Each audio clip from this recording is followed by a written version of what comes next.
நமச்சிவாய வாழ்க. நாதன்தாள் வாழ்க. இமைப்பொழுதும் என் நெஞ்சில் நீங்காதான் தாழ்வாழ்க. வாழ்க வளமுடன். அனைவருக்கும் இனிய வணக்கங்கள். நிகழும் மங்களகரமான விசுவாசு ஆண்டு பங்குனி மாதம் 18ஆம் நாள் புதன்கிழமை அன்று சதுர்தசி திதியில் உத்திரம் நட்சத்திரத்தில் விருத்தி நாமயோகத்தில் வணிசை கரணத்தில் அமிர்தயோகம் கூடிய நன்னாளில் இந்த மகத்தான ஏப்ரல் மாதம் பிறக்கிறது. 2026ஆம் ஆண்டின் 4வது மாதமான ஏப்ரல் மாதம் மிகவும் முக்கியத்துவம் வாய்ந்த மாதமாகும். இந்த மாதம் பல கிரக பெயர்ச்சிகள், சேர்க்கைகள், நட்சத்திர மாற்றங்கள் நிகழ இருக்கிறது.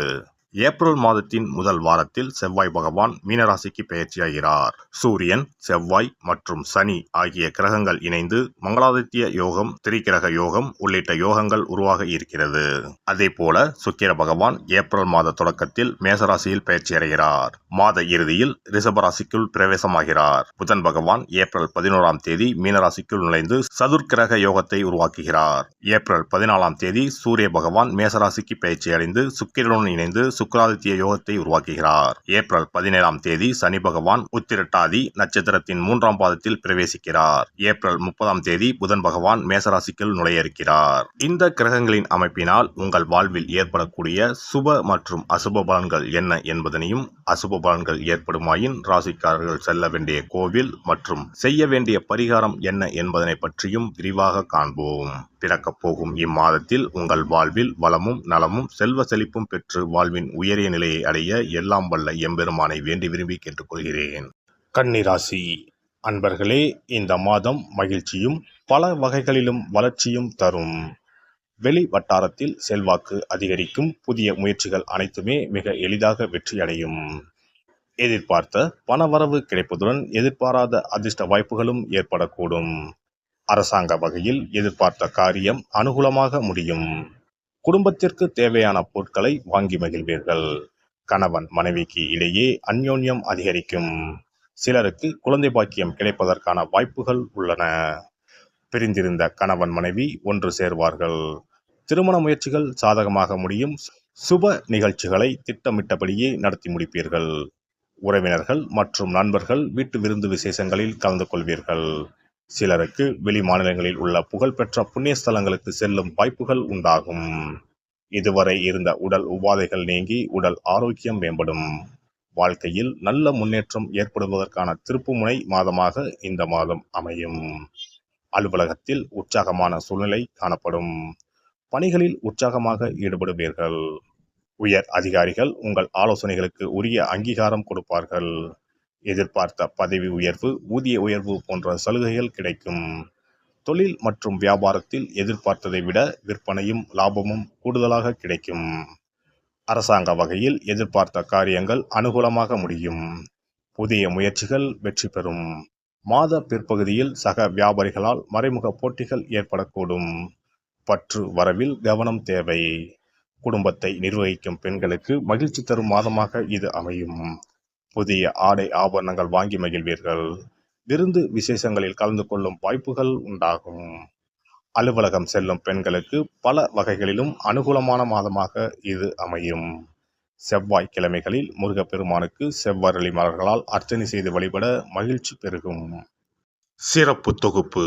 கண் திருஷ்டிகள் அகன்று தடைப்பட்டு கொண்டிருக்கும் காரியங்கள் நிறைவேற செய்ய வேண்டிய பரிகாரம் என்ன என்பதனை பற்றி காண்போம். வாழ்க்கையில் நல்ல நிலையில் இருந்தவர்கள் கூட திடீரென்று பொருளாதாரம் இழந்து மன கஷ்டங்களுடன் வாழும் நிலை ஏற்படும். இந்த நிலை எதனால் ஏற்பட்டது என்று ஆராய்ந்து பார்த்தால் பெரும்பாலும் அவர்களின் மீதான கண் திருஷ்டிதான் காரணமாக இருக்கும். கல்லடி பட்டாலும் கண்ணடி படக்கூடாது என்று சொல்வார்கள் அல்லவா, அது உண்மைதான். இது போன்ற பிறரின் பொறாமை கொண்ட கண் திருஷ்டியினால் பலரின் வாழ்க்கை சிரமத்திற்கு ஆளாக நேரிடும். இது போன்ற கண் திருஷ்டிகளிலிருந்து எப்படி தப்பிப்பது? இருக்கவே இருக்கிறது எளிதாக கிடைக்கும் ஊமத்தஞ்செடி. தெய்வ சக்தி நிறைந்த செடியாக கருதப்படும் ஊமத்தஞ்செடியின் காய், பூ, இலைகள் என அனைத்தும் தீய சக்திகள் விரட்ட பரிகாரத்துக்கு பயன்படுகிறது. பொதுவாக ஊமத்தம் காய்க்கு கெடுதலை அகற்றக்கூடிய சக்தி உண்டு. நம் வீட்டில் உள்ள எதிர்மறை சக்தியை அகற்றுவதற்கு ஊமத்தங்காய் தீபம் சிறந்த பரிகாரமாகிறது. தெய்வீக மகத்துவம் நிறைந்த ஊமத்தங்காய் மற்றும் பூவையும் எடுத்துக்கொள்ளுங்கள். வீட்டுக்கு அருகில் இல்லை என்றால் நாட்டு மருந்து கடைகளில் கிடைக்கும். இந்த 2 பொருட்களையும் மஞ்சள் தண்ணீரை கொண்டு நன்றாக கழுவி விடுங்கள். சிறிது நேரம் அவற்றிலுள்ள ஈரம் போக ஆறவிட்டு பிறகு அவற்றை ஒரு மஞ்சள் துணியில் குலதெய்வத்தை வேண்டி ₹1 நாணயத்தோடு சேர்த்து முடிந்து வீட்டின் நிலைப்படியில் கட்டி தொங்கவிடுங்கள். இந்த முடிச்சை வெள்ளிக்கிழமை அல்லது ஞாயிற்றுக்கிழமைகளில் தயார் செய்து வாசல் படியில் கட்டுவது சிறப்பு. தினமும் வீட்டில் தீபம் ஏற்றி காண்பிக்கும் போது இந்த முடிச்சுக்கும் காண்பிக்கவும். இதேபோல் ஊமத்தம் இலைகள் கிடைத்தால் அந்த இலைகளை சுத்தமான மஞ்சள் தண்ணீரில் கழுவிவிட்டு அவற்றை கொண்டு வீட்டில் இருக்கும் விநாயகருக்கு திங்கள் கிழமைகளில் தொடர்ந்து அர்ச்சனை செய்து வர வேண்டும். ஊமத்தம் பூவையும் விநாயகருக்கு சூட்டலாம். 3 வாரங்கள் தொடர்ந்து திங்கள் கிழமைகளில் விநாயகருக்கு ஊமத்தை இலையால் அர்ச்சனை செய்து ஊமத்தம் பூவை சூட்டி வழிபட்டால் வீட்டில் உள்ள கெட்ட சக்தி நடமாட்டம் மற்றும் கண் திருஷ்டிகள் தீரும். ஊமத்தம் செடியும் சிவபெருமானுக்கு உகந்த இலை ஆகும். இந்த ஊமத்தங்காய் வைத்து சிவபெருமானுக்கு தீபம் ஏற்றி வழிபடுவதன் மூலம் நமது பிரச்சனைகளில் இருந்து எளிதாக விடுபட முடியும். முதலில் 2 ஊமத்தங்காய்களை எடுத்துக்கொள்ள வேண்டும். அவற்றின் மீது முட்கள் இருப்பதால் மிகவும் கவனமாக கையாள வேண்டும். ஊமத்தங்காயின் காம்பு பகுதிகளை வெட்டி கொண்டு கத்தியை பயன்படுத்தி ஊமத்தங்காயின் உள்ளே இருக்கும் விதை பகுதியை முழுவதுமாக நீக்கிவிட வேண்டும்.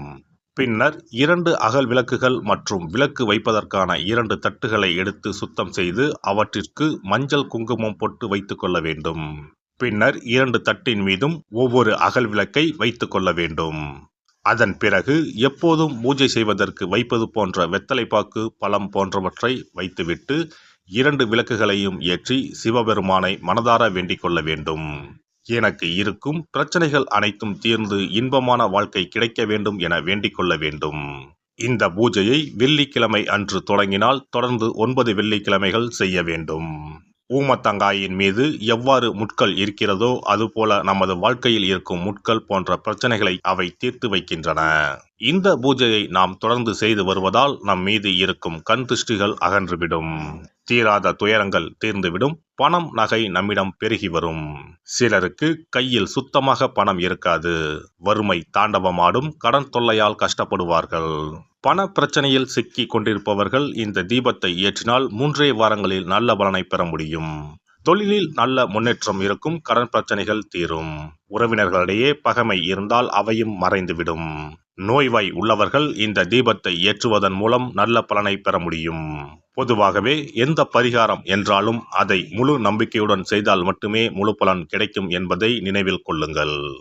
எல்லாம் வல்ல இறையருளால் நீங்களும் உங்கள் அன்பு குடும்பமும் உடல் நலம், நீலாயுள், நிறை செல்வம், உயர் புகழ், மெய்ஞானம் ஓங்கி வாழ்க வளமுடன். இந்த வீடியோ பதிவு உங்களுக்கு பிடித்திருந்தால் லைக் பண்ணுங்க, கமெண்ட் பண்ணுங்க, ஷேர் பண்ணுங்க. மறக்காம சப்ஸ்கிரைப் பண்ணுங்க. பக்கத்துல இருக்கிற பெல் பட்டனை கிளிக் பண்ணுங்க. நன்றி, வணக்கம். ஓம் நமச்சிவாய. சிவாய